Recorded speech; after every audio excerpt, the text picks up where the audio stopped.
হুজুর, কোরআনে নাকি রাজনীতি নেই? কোরআনে সব আছে।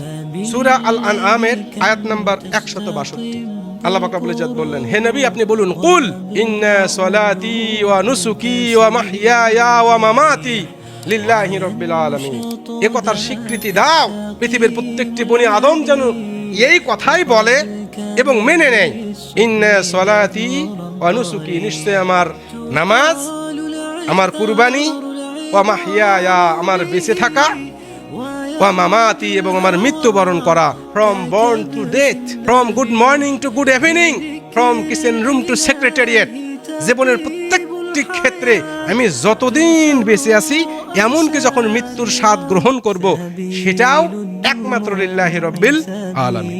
আপনাদের প্রতি আমার প্রশ্ন হলো, রাজনীতি কি আমার জীবনের বাহিরে?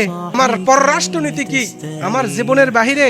না, এর থেকে বোঝা যায় আমার জীবনের পার্ট এন্ড পার্সেল, অবিচ্ছেদ্য একটি অংশ। রাজনীতি এটা কোরআনের বাহিরে নয়।